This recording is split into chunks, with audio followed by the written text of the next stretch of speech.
I walked into the Marchetti and Ayers press boardroom 12 minutes early and chose the chair farthest from the head of the table. It used to be my father's chair.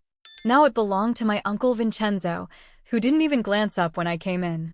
He was scrolling through something on his tablet with the same impatient half-smirk he wore at every family dinner he ever ruined.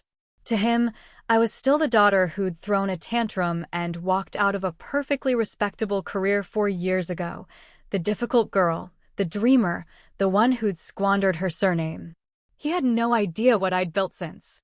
My phone vibrated under the table. A message from Hadley, my CO. Netflix locked. 8 books late. $480 million floor, escalators after. Bezos people circling for the audio rights on the new Petrov novel. Want me to set the call? I tapped back without looking up. Set for Friday. And bury the Penguin distribution close until after this meeting. Let them swing first. The Marchetti boardroom tried very hard to look like money. The brass lamps, the burgundy wallpaper, the leather-bound first editions arranged behind glass like trophies. My grandfather's oil portrait scowled at the far wall, paint flaking around the gilt frame. But I'd come from a 42nd floor office in Tribeca that morning, and I could see this room the way a stranger would, tired, expensive in 1994, mortgaged in 2024. The chandelier had 3 bulbs out. The carpet by the door was wearing down to the weave. Heritage was the only thing left holding the building up, and Heritage didn't pay royalties. Uncle Vincenzo finally cleared his throat once the last board member sat down. Let's begin with the quarterly numbers. He nodded at my cousin Marco, his son, our supposed financial prodigy, the one who'd done 2 semesters at Wharton and never let anyone forget it. Marco straightened his pocket square. Last year's color, but I didn't say anything. Frontlist revenue is off 29% year over year, he started. We're down to 19 active author contracts from 41. The Vance estate gave us notice this morning. They've signed with, he glanced at me, then away, with one of our competitors. They signed with her, Uncle Vincenzo said, pointing his pen at me as if it were a courtroom exhibit. She poached them. Same way she poached Lorne, same way she'll keep poaching until there's nothing left. Probably promised them in advance we can't match. I held my face exactly still. The Vance estate wasn't paying me in advance Marchetti couldn't match. The Vance estate was paying my company 11 times what Marchetti had ever paid them, and we'd built them a global audio franchise that was outselling the print backlist 40-1. But I didn't correct him. Not yet. That isn't quite, I began. We're not interested, Elena. Uncle Vincenzo cut me off the way he used to cut off my mother at Thanksgiving. This meeting is about saving the press. The press you walked out on. Around the table, the other directors, mostly cousins, a couple of long-tenured family friends, the lawyer who'd been on the board since I was in pigtails, shifted in their seats. None of them had ever understood why I left. A woman in her late 20s, walking away from a guaranteed VP of Acquisitions seat at her own family's 110-year-old publishing house, to start a company nobody had heard of? It had sounded reckless then. It still sounded reckless to them now. Actually, I said quietly, I'm here to make you an offer. Marco laughed first. It was a thin, performative laugh, the one he'd been practicing since he was 14. An offer. From you. Tell us, Elena, how many people even work at that little app of yours? 6? 8? I smiled, just enough to be polite. Enough. Uncle Vincenzo stood up, the way he always stood up when he wanted to be looked at. Let's be honest, Elena. You had a path here.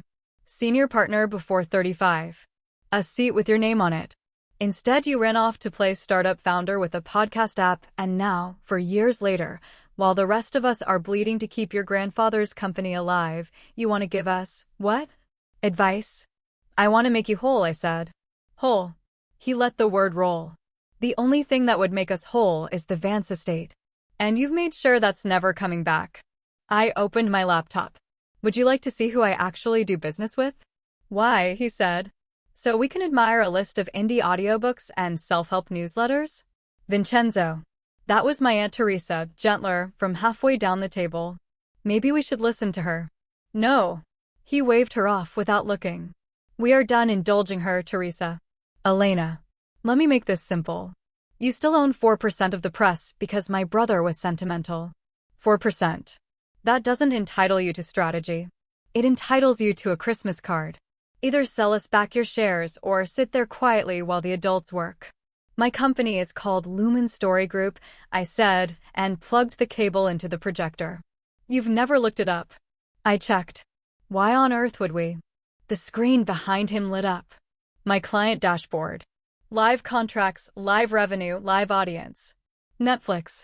Apple TV Plus. Audible. Spotify Originals. The BBC. Penguin Random House on distribution. 2 of the 3 remaining Big 5 on co-publishing. The board went very, very quiet. As of this morning, I continued, in the same calm voice I'd used in every pitch room for the last 4 years. Lumen Story Group develops, publishes, and adapts intellectual property for 11 of the 15 largest entertainment companies on Earth. We did $1.4 billion in revenue last quarter. The Vance estate didn't leave Marchetti because we paid them more per book. They left because we built them a global audio universe in 9 months, the kind of strategy one pitched to this room 4 years ago, and the kind of strategy you called a fad that would embarrass the family name. Marco's coffee cup clinked hard against its saucer. That's not possible, he said. We would have seen. The Netflix deal I closed yesterday, I said, is worth more than this press has earned, gross, in the last decade. Combined. I turned to my uncle, who was still standing, frozen in the posture of a man giving a speech that had ended without him noticing. Still think I can't run a proper business? You're inflating, he said. The pen had started shaking slightly in his hand. He set it down. These are inflated. They're public, I said. Lumen went public 18 months ago. Market cap closed yesterday at $26 billion. You'd have found it if you'd ever bothered to type my name into a search bar. I file under my mother's maiden name on the paperwork. I assumed you didn't read enough of the trade press to notice. Aunt Teresa was already on her phone, scrolling frantically. I heard her breath catch. She'd found the Forbes cover from August.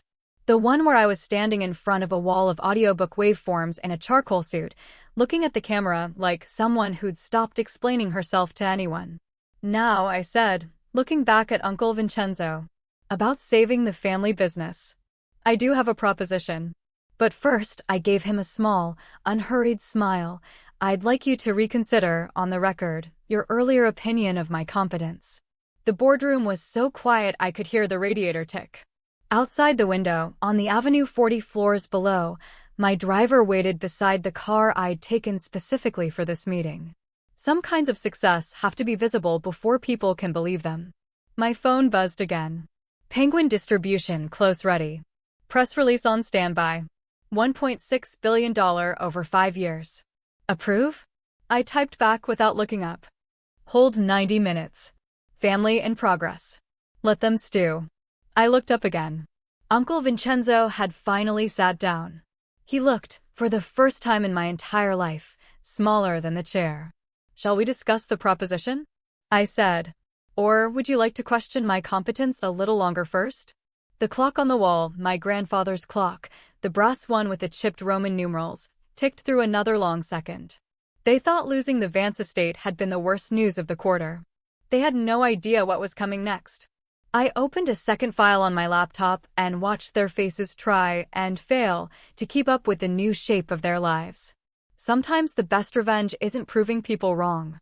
It's letting them realize, in real time and in front of each other, that they had been wrong for years, and that the bill was now due in installments of $1 billion at a time. The next hour was a slow, exquisite collapse. I clicked through the Lumen investor deck the same way I would have clicked through it in front of a sovereign wealth fund. Annual revenue up 240% year over year. 12,000 titles under active management. Operations in 19 countries. Average IP deal value, $38 million. Audience reach, 400 million monthly listeners and readers. Marco had gone the color of printer paper and was furiously cross-checking figures on his phone, as if a Bloomberg terminal was going to come in and tell him I was bluffing. Uncle Vincenzo had stopped looking at the screen entirely. He was staring at the table. Aunt Teresa kept looking from her phone to my face and back, as if she were trying to fit the niece she remembered into the woman in the magazine. For years ago, I said, clicking to the next slide, I presented a 5-year plan to this board. I told you the future of publishing was IP, not paper. I told you that audio was going to overtake hardcover. I told you we needed to build a direct relationship with listeners, not bookstores. You called the plan delusional. You called me, and I'm going to quote directly from the minutes, because I keep them too emotional for strategy. I let the line sit. Nobody moved. Last quarter, Apple paid us $410 million to build out exactly that plan across their entire English-language audio catalog. But the capital, Marco said, hoarsely. Even if all of this is real, the startup costs too. You mean my seed round? I said. Do you remember the small investment I made in 2018 in the audio licensing platform everyone in this room called a toy? The one Uncle Vincenzo told my mother was going to ruin my reputation in publishing. His face darkened. That toy turned into $78 million in pre-IPO equity, I said, which became the seed of Lumen. So yes, while the family was making jokes at brunch about my podcasts, I was capitalizing a company. My phone buzzed again. Hadley, Spotify is asking if you can move the call up. They want exclusive on Petrov by end of week. I typed back. Tell them I'm in a family meeting. They'll wait. The irony was almost too sharp to enjoy. For years ago, this room had refused to let me finish a slide deck. Today, I was making one of the biggest companies in the world reschedule. Elena, Aunt Teresa said, quietly. Why didn't you tell us? Tell you what? I said, and I was surprised by how level my voice still was. That while you were all telling each other I'd lost my mind, I was signing contracts with people you couldn't get on the phone. That every time Uncle Vincenzo told a partner at the club I was going through a phase, another Fortune 500 CEO was implementing the exact strategy he laughed at. I stood up and walked to the window. The Marchetti and Heirs press sign was visible from there, for buildings over on the side of the old printing house we still owned. It used to be lit at night. It hadn't been lit in 2 years. They'd cut the power bill to save $1,200 a month. But that, I said, turning back, is not the interesting part. Marco frowned. What's the interesting part? I clicked to the next slide. The room went still in a different way than before. Aunt Teresa actually put down her phone. Project Backlist, Marchetti and Heirs acquisition readiness. You see, I said, walking slowly around the long side of the table, while Marchetti was losing authors to people you said couldn't possibly outbid you, Lumen was quietly cataloging your entire IP portfolio. Every author contract, every option clause, every estate, every reversion date, every illustrator who hadn't been paid on time in 18 months. Uncle Vincenzo's hands gripped the back of his chair. You've been spying on us. I've been studying you, I said. There's a difference. And what we found was interesting. 81% of your remaining authors are already in conversations with Lumen. Not because we poached them. Because they came to us. That's impossible, Marco said. We would have heard. From whom? I said. When was the last time you actually called Petrov? Because I had dinner with him last Tuesday in Brooklyn. He's not just moving his next novel to us. He's bringing his entire backlist as soon as his option lapses in March. $390 million over 6 years, including audio, screen, and translation. Aunt Teresa breathed out a small, hurt sound. But here is the question, I said, and walked back to my seat, that you should actually be asking yourselves. If I know that much about Marchetti's authors, what else might I know? I let the implication walk around the room on its own for a moment. Then I opened the folder I'd brought with me, the one I hadn't touched yet, the one Marco had been pretending not to notice for the last 40 minutes. For instance, I said, I know that the last 4 quarterly statements you sent to the minority shareholders include line items that don't reconcile with the bank ledgers. I know that the efficiency initiative Marco rolled out in March is structured in a way that, if a regulator looked at it for 45 minutes, would be very hard to describe as anything other than improperly capitalized expenses. I know that the foreign rights revenue you reported in Q2 includes 2 deals that have not, in fact, been signed. Marco's coffee cup tipped over. He didn't notice. The liquid spread across his statement printouts and started darkening Marco's own signatures from the bottom up. Of course, I added, mildly, Lumen's diligence team finds things like this in nearly every legacy house we look at. It's astonishing what people overlook when they're more afraid of looking weak than of being caught. Are you threatening us? Uncle Vincenzo's voice had gone hoarse. I'm offering you a way out. I slid a stack of folders down the table. Lumen Story Group is prepared to acquire Marchetti and Heirs Press in full. Generous valuation for all shareholders, including, yes, your 4%. 5-year retention packages for senior staff who want to stay. Full indemnification for any historical irregularities, signed and notarized. Marco keeps his job under supervision. The family name stays on the door. The directors started reading. I heard at least 2 sharp intakes of breath at the valuation page. The offer is open for 24 hours, I said, over the murmur. After that, Lumen proceeds with our growth plan without you, and I imagine, in the natural course of business, a regulatory agency might at some point develop an interest in some of Marco's more creative recent decisions. This is blackmail. Uncle Vincenzo, finally, found a voice that resembled his old one. This is business, I said, and stood, smoothing my jacket. The same business you told me, what was the phrase, in front of half the partners at the club 2 Christmases ago? That I lacked the temperament for. My phone buzzed again. Penguin still holding. 93 minutes elapsed. I checked the time. 56 minutes since Marco had asked me how many employees I had. I'll let you discuss it, I said, gathering my things. But first, one last slide. The projection changed. A single photograph this time. Me at 28, standing at the front of this same boardroom, presenting the digital strategy they had eventually killed. In the image, Uncle Vincenzo was looking at his phone. Marco was leaning back mid-yawn. Aunt Teresa was the only person actually looking at me, and she looked uncertain. Nobody was watching the screen behind me. Nobody was taking notes. I keep this, I said quietly, not as proof that you dismissed me. As proof of the moment I decided to build something so large you would never get to ignore me again. I walked to the door. 24 hours, Uncle. And by the way, the partner track you said I wasn't ready for? I just bought 4 publishing houses larger than this one in the last 18 months. The Penguin Random House distribution announcement should hit Publishers Weekly's evening alert. As the door closed behind me, I heard Marco hiss, "She isn't actually going to call the SEC. Right? Right?" Nobody answered him. Sometimes the sweetest part of being underestimated isn't being proven right. It's the moment the people who underestimated you realize they now work for you and don't yet know it. 23 hours later, I was in my real office, the entire 42nd floor of a glass tower in Tribeca. Lumen's logo glowed in soft amber on the wall behind my desk, visible from the river.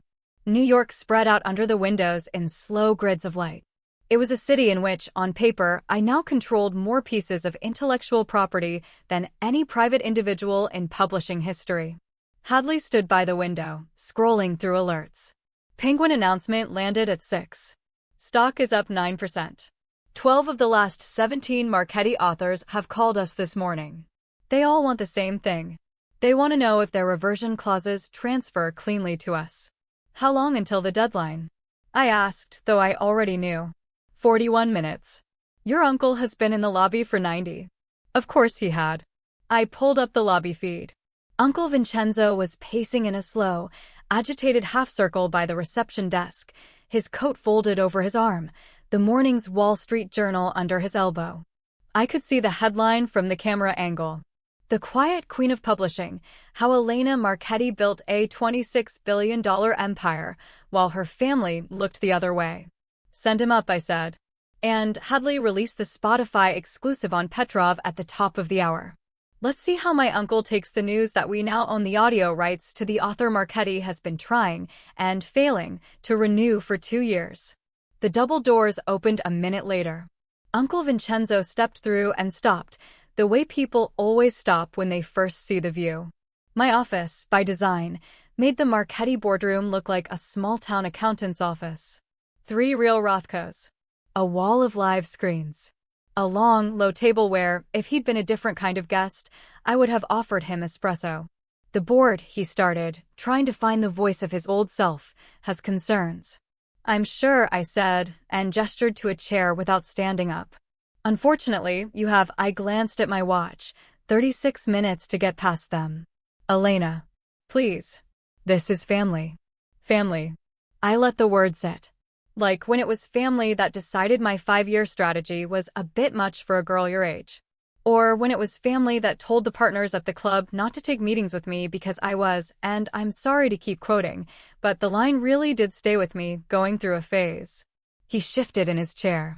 Those were different times, he said. Different times, I repeated, and pulled up the comparative chart on my main screen. Marchetti's revenue line, declining slowly for 9 years. Lumen's line, rising in a near vertical curve through the same window. While you were calling my ideas a bit much, I built this. While Marco was making jokes about lady podcasts at the partner retreat, I was signing contracts larger than your annual gross. And while you were all congratulating yourselves on protecting the family tradition, I was rewriting what publishing even means. The offer, he said quietly, is too low. I genuinely laughed. It surprised me. Too low. Uncle, I'm paying you twice your last appraisal. I'm keeping Marco out of a federal investigation. I'm preserving the family's name on a door that, without me, would be foreclosed on by Christmas. And you're telling me it's too low? My phone buzzed. Hadley had sent the Spotify numbers through. I turned the screen so my uncle could read them. His mouth opened slightly. That's more than Marchetti has earned in 11 years, he said. That's one deal, I said. One. I sign deals like that every 3 weeks now. But that, I tapped the desk lightly, isn't why I'm doing this. Do you want to know why I'm doing this? I clicked one more time. The screen filled with a 30-second clip, Uncle Vincenzo at the board meeting 4 years ago. He didn't know I'd kept the recording. Few people did. The audio came through the office speakers clearly. Sweetheart, you don't understand how grown-up business actually works. I paused the clip on his half-smile. I want you to understand exactly how grown-up business works, I said. When I close on Marchetti, and notice I said when, not if, you will report to me. Every editorial decision. Every author contract. Every advance over $100,000. The girl you patronized in this exact tone of voice will sign off on your day. The board will not. The board already has. While you've been pacing in my lobby, they've each called, one by one, in the order I expected. It's amazing how an SEC inquiry concentrates the family conscience. His shoulders dropped. Whatever inner posture he'd come in with finally let go. 22 minutes, I said. Oh, and you may want to give Marco a warning before he sees the news on the way home. We just took the entire distribution contract he promised Penguin would never go to anyone else. He told the Penguin CEO at lunch last September that Marchetti was the only legacy house that understood books as objects. That clip is circulating internally at their firm. I imagine someone will leak it within a week. Marco will still have a job, I said. Under me. Filed under, pending forensic review. His wife may want to know that. Mine doesn't have to. His hands were shaking now. I slid the contract across the table. Sign now and we'll write you a graceful exit. A retirement announcement. A line in the Times about planned succession. A small reception. A speech in which you can say, with a straight face, that you always knew I would do something extraordinary. I paused. Don't sign, and at the top of the hour my team announces 3 more acquisitions, none of which include you, and your name goes into print attached to the word receivership. Your choice. 20 minutes left. He reached for the pen with both hands. I think he genuinely didn't notice he was using both hands. One more thing, I said as he uncapped it. The partner track you told me I wasn't ready for.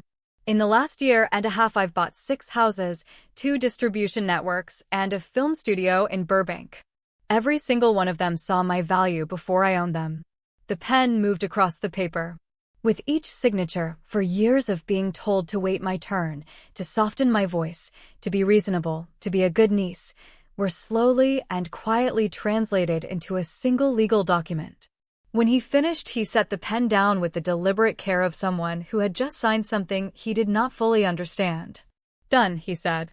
Almost. I pressed the intercom. Hadley. Release the Spotify announcement and send in the transition team. Mr. Marchetti will need an escort to collect his things from the Marchetti office. Today, please. His head snapped up. The contract says 2 weeks. The contract gives me operational control as of signature, I said. And my first operational decision is that you are done. Right now. A car is waiting downstairs. Your personal items will be at your home by morning. The cleanout will be filmed for our handover records. You can't. I can. I did. And uncle, this is how grown-up business actually works. When security walked him out, I turned my chair to the window. The reflection in the glass showed me standing in front of 42 floors of Manhattan, the Lumen logo glowing behind me like a tide line. I could see Marchetti's building from there. The sign on the side was already being scheduled to come down. The crew would arrive on Friday. Some kinds of success aren't really about being proven right. Some kinds of success are about becoming so impossible to overlook that the people who once dismissed you have to physically watch their world be repainted in your colors. And I was still only halfway through the year. 1 month after closing, I sat in the office that had once belonged to Uncle Vincenzo. The wallpaper was gone. The portrait of my grandfather was gone, too, gently boxed, sent home to my father in a custom crate. In their place there were 2 long screens displaying live royalty data and a single piece of art, a framed print of the Forbes cover with my mother's maiden name on it. The transformation wasn't only cosmetic. It was a sentence. My phone buzzed. Hadley. Q3 final. Lumen up 218% YOY. Former Marchetti division up 162% under new management. Board in 10. I smiled. The last thing Uncle Vincenzo had said to a reporter, the week of the closing, was that I'd run the press into the ground inside 90 days. The reporter had quoted it. I'd had the quote framed too, but I kept that one in the drawer. The new boardroom was full when I walked in. Not full of cousins. Full of CEOs of the houses I'd acquired, the COO of our Burbank studio, 2 former skeptics from the trade press who were now strategic advisors, and Marco, in the back row, quiet, with the slightly hunched posture of a man whose job depends on cooperating with the forensic accountants on the 18th floor. Good morning, I said, taking my seat at the head of the table. Let's start with the Marchetti integration results. Every metric Uncle Vincenzo had predicted would collapse under inexperienced leadership had, in fact, doubled. Author satisfaction up 61%. Average advance size up 30%. Backlist audio revenue up 240. Ms. Marchetti. My assistant at the door. Your father is here.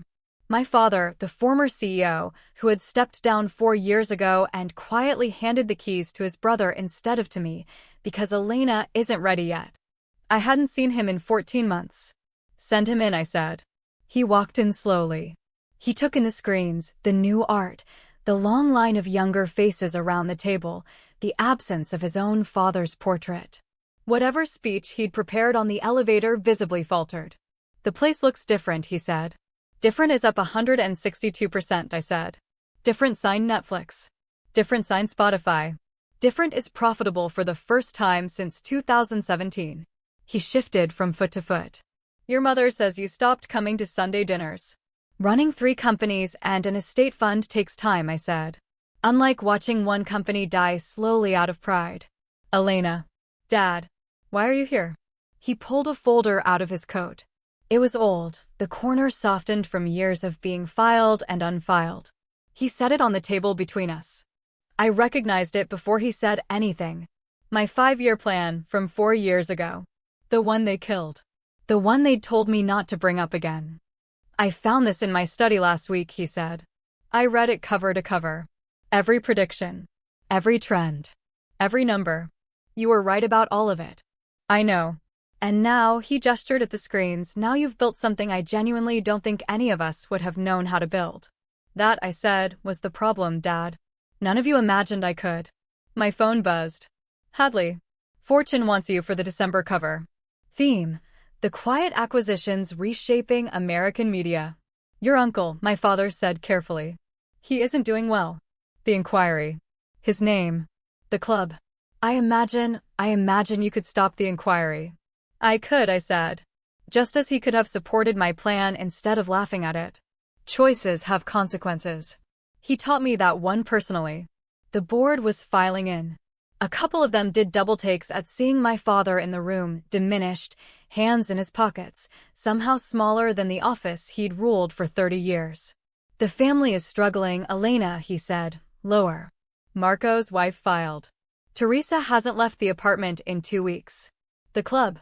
"The club," I said, where Uncle Vincenzo liked to tell anyone who would listen that he'd never let a woman run his press. I stood. "The club whose controlling membership my fund quietly acquired in September." His eyes widened. "You didn't." "I did." $26 billion buys a surprising amount of truth about who actually understands business in this family. And there's no way to. It is fixed, Dad. I walked to the window. The city was unbothered and beautiful. Marchetti was dying. I saved it. The family's reputation was built on what your grandfather did in 1908. I made it mean something in 2025. The only thing that is still broken is your idea of what I was ever capable of. And Marco still has a job because I allow it. He's getting an education in corporate governance Uncle Vincenzo never gave him. Consider it the apprenticeship the family wouldn't give me. The board members were waiting. My time, in the most literal possible sense, was billable in increments of a few $1,000s per minute. Sunday dinner, my father tried, one last time. Your mother would. I have dinner with heads of state now, Dad. I have lunch with people who saw my value without needing to be forced into seeing it through a contract. Tell her I love her. Tell her I'll come when I'm ready. He turned to go. At the door, he stopped. "For what it's worth," he said, without turning around, "we were wrong. All of us." "I know," I said. "The difference now is that everyone else does too." Tomorrow's Wall Street Journal is running a profile. The subtitle is interesting.